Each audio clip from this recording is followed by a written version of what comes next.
I sent my mom $500 every week. For years, I thought I was helping her. I skipped rent. I skipped meals. She said she was struggling, so I kept sending. But then, one night, I saw where the money went, and it broke something inside me forever. I always believed my mom deserved the world.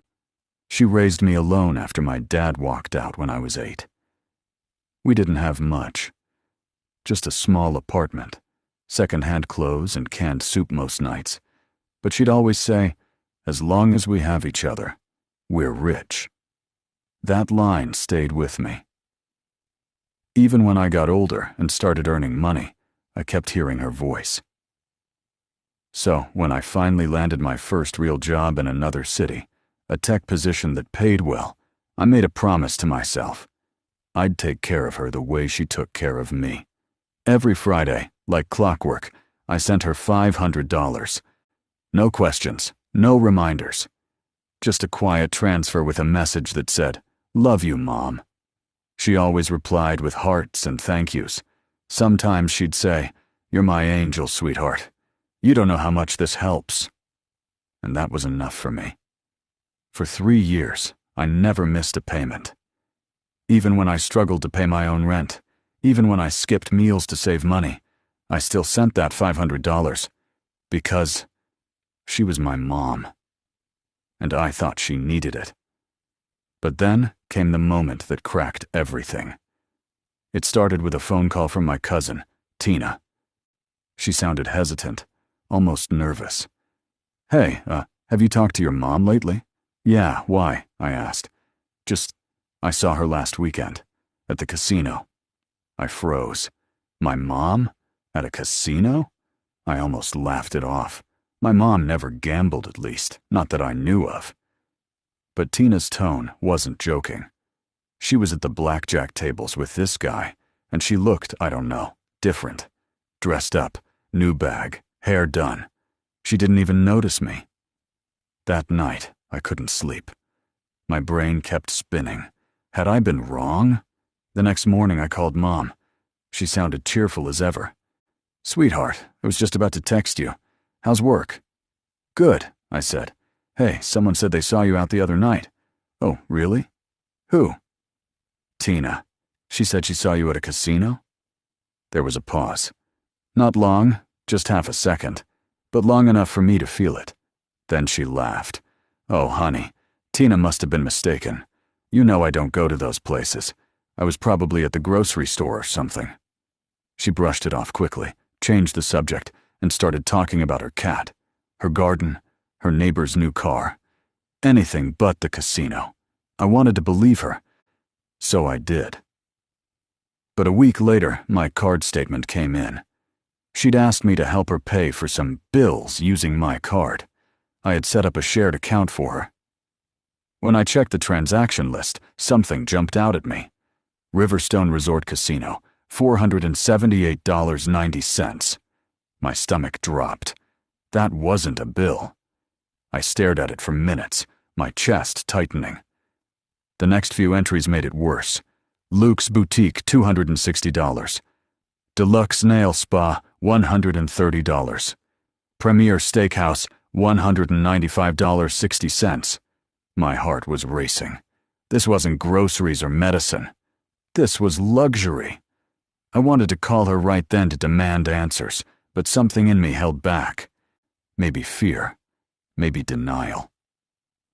Instead, I told myself, it's a misunderstanding. Maybe she went with a friend. Maybe someone used her card. But deep down, I already knew the truth. That weekend, I drove 4 hours to my hometown without telling her. I told myself I just wanted to visit to surprise her. But honestly, I was checking on her. When I arrived, her car wasn't in the driveway. The curtains were open, and the house looked new. Not completely remodeled, but updated with new furniture, a giant TV, and expensive curtains. All things I knew she couldn't afford. I sat in my car for 10 minutes, trying to calm myself down. Then she pulled up. She stepped out wearing designer sunglasses, a shiny necklace, and a floral dress that looked like it cost more than my monthly rent. She looked shocked to see me. "Honey, what are you doing here?" "I wanted to surprise you," I said. She smiled, but it was stiff. "Oh, that's sweet. You should have called first. Second just came from a brunch with some friends." But I noticed the Riverstone Casino card on her keychain. I didn't say anything, not yet. Inside, everything smelled like perfume and wine. There were shopping bags in the corner: Gucci, Michael Kors, Sephora. My mom, the woman who used to cry over overdue bills, now living like a movie star. She made coffee and acted normal, chatting about her neighbor's grandkids. But I couldn't focus. Finally, I said it.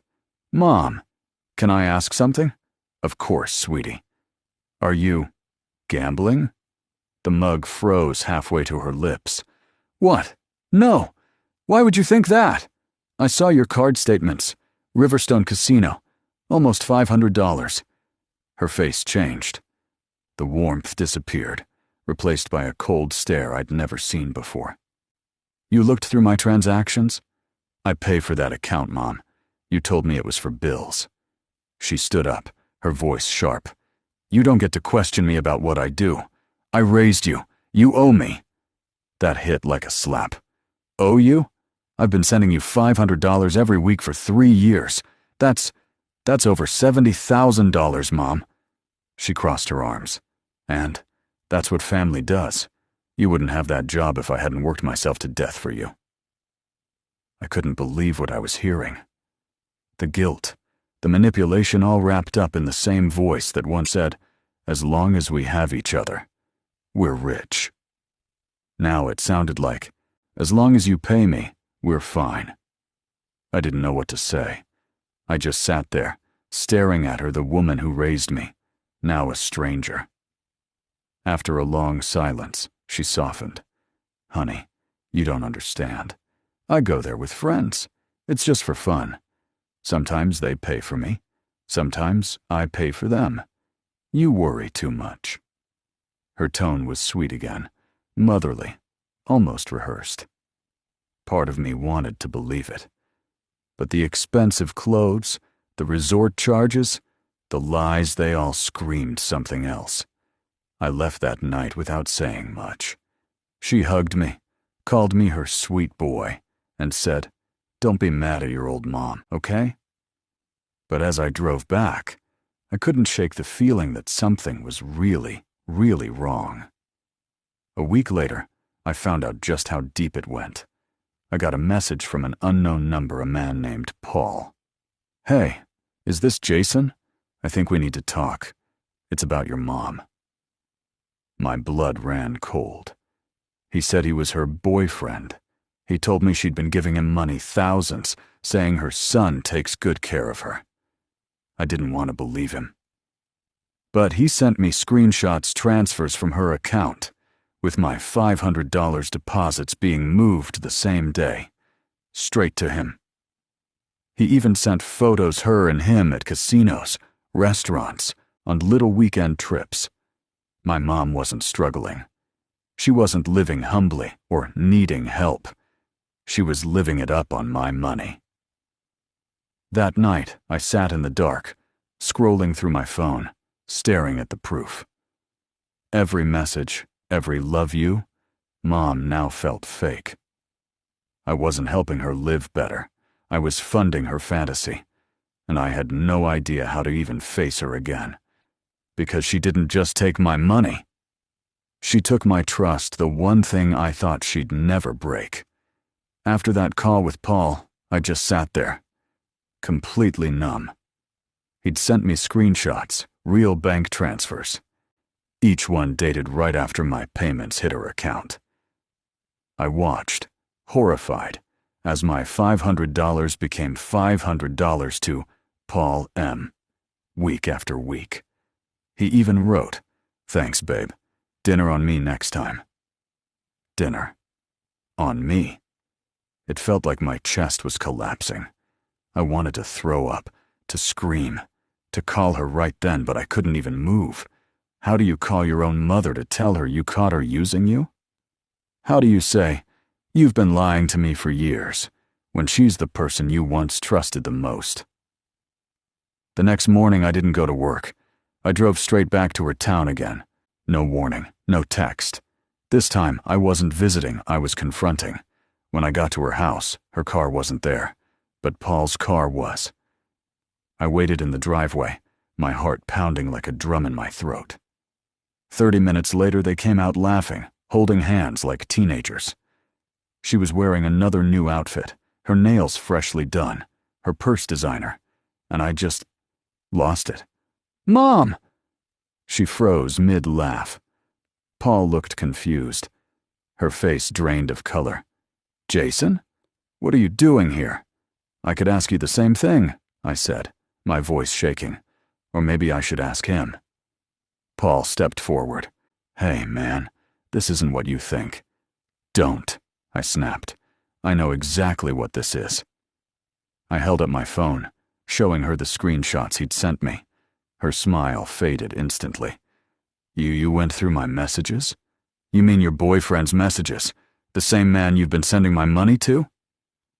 She looked at Paul, then back at me, like she was searching for words that would make her look worse. "Honey, it's not like that." "Not like that?" I laughed bitterly. "Mom, I sent you money so you could live well. You told me you couldn't afford medicine, bills, groceries." "I never said medicine," she interrupted. "Oh my God," I said, my voice cracking. "Do you hear yourself?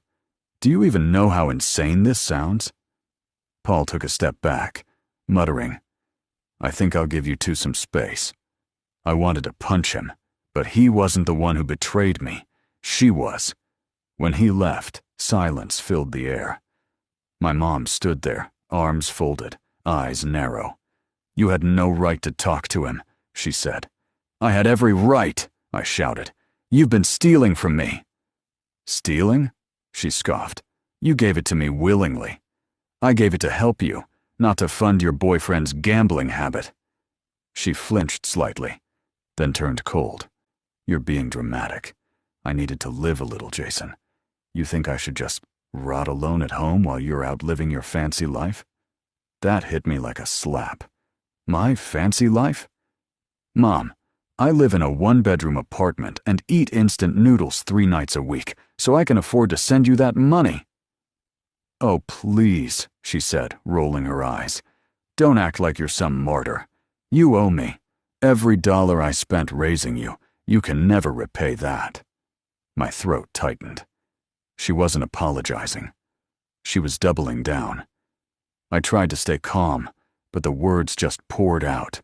"Mom, I loved you. I trusted you. You made me feel guilty if I ever sent you less than $500. You said you couldn't get by, and now you're out here blowing it all on casinos and dates?" She crossed her arms. "So what? Maybe I wanted to feel happy again. You left. You barely call. All I have is your money." It was like talking to a stranger. The woman who raised me, the one who worked double shifts and told me to be a good man, was gone. In her place was someone entitled, manipulative, and cruel. Finally, I said quietly, "I'm done, Mom. No more money. No more lies." She went pale. "You wouldn't." "I would. And I just did. I canceled the transfers." She gasped like I'd hit her. "You ungrateful little after everything I've done for you." "Everything you did," I said slowly, "was before you decided to sell my love for cash." I turned and walked away, my chest tight, my hands shaking. She shouted after me, "Don't you dare walk out on me. You'll regret this. You need me." But I didn't look back. For a few days I tried to move on. I deleted her number, blocked Paul, threw myself into work. But the guilt, God, the guilt, it ate me alive. Every time I saw an ad for Mother's Day gifts or heard someone talking about their mom, I felt like trash. Like maybe I'd been too harsh. Maybe she really was lonely. Then came the call that shattered that last bit of doubt.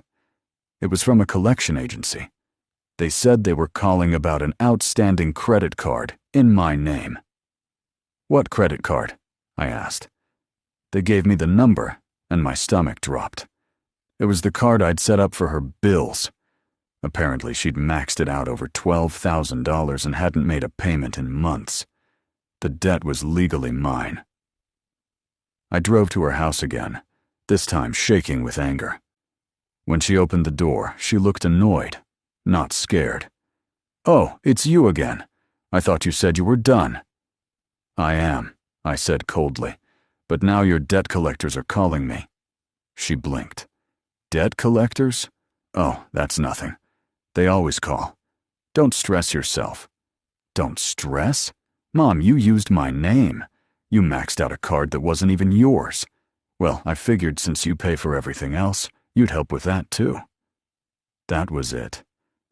That was the moment something inside me broke. "Help?" I said, almost whispering. "You forged my name. You used me. You lied over and over again. And now you're pretending it's nothing?" She smirked. "You're so dramatic, Jason. You always were. You think money solves everything, but when it's about me, suddenly you're the victim." Her words cut deep. Not because they were true, but because they were so twisted that a part of me still wanted to believe them. I went home that night shaking. I couldn't sleep, couldn't eat. Every good memory I had of her was poisoned now. The bedtime stories, the hugs after school, the way she'd say, "I'm proud of you," when I graduated. All of it fake? Or was this version of her just new? I didn't know. And that uncertainty hurt worse than the betrayal. So I did something I never thought I'd do. I filed a fraud report.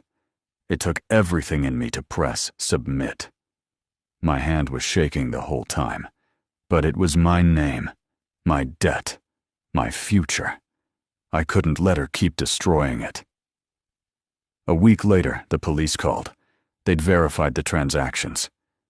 The card had been used from her address, multiple charges tied directly to her name. They asked if I wanted to press charges. I didn't answer right away, because how do you press charges against your own mom? I told them I needed time. That night, she called me. I almost didn't pick up, but curiosity won. "Jason," she said softly, "what did you do?" I stayed silent. "The police came. They said you reported me." Her voice cracked, but not from guilt, from rage. "You ungrateful brat! You think this makes you the good guy? You think the world will feel sorry for you when they find out you had your own mother investigated?" Tears burned my eyes. "Mom, you stole from me. You lied to me, for years. I did it for you, for us. You don't understand, Jason. I've been miserable, alone. I needed someone. Paul made me feel alive again." "So you used my money to keep him around?" She hesitated, then whispered, "I didn't mean for it to go this far. I almost broke then. Because for a split second, I heard my real mom, the one from my childhood, peek through the cracks. But then she said, 'If you loved me, you'd drop this.' And I knew it was over. I didn't drop it." The investigation went forward. She was charged with fraud and identity misuse. When the case finally closed, she got probation, no jail time, just community service. I didn't attend the hearing. I couldn't. A few weeks later, I got a letter from her. No apology. Just one line that said, "You'll regret this when I'm gone." I didn't reply. It's been a year now. I haven't spoken to her since. People tell me I should forgive her, that she's still your mother. But here's the thing nobody tells you. Being someone's child doesn't mean being their victim. You can love someone and still walk away. You can miss them and still know they were toxic. And sometimes, protecting yourself means losing the person who raised you. I still send her money sometimes, but not the way she'd expect. Every month, I donate $500 to a women's shelter in her town. In her name. Because maybe somewhere out there, there's another mom struggling for real, not pretending. And maybe that $500 can help someone who truly needs it. When people ask why I seem distant when they talk about family, I just smile and say, family's complicated, because it is. Sometimes the people who gave you life are the ones who'll drain it out of you if you let them. And sometimes the kindest thing you can do for both of you is stop sending money and start healing instead.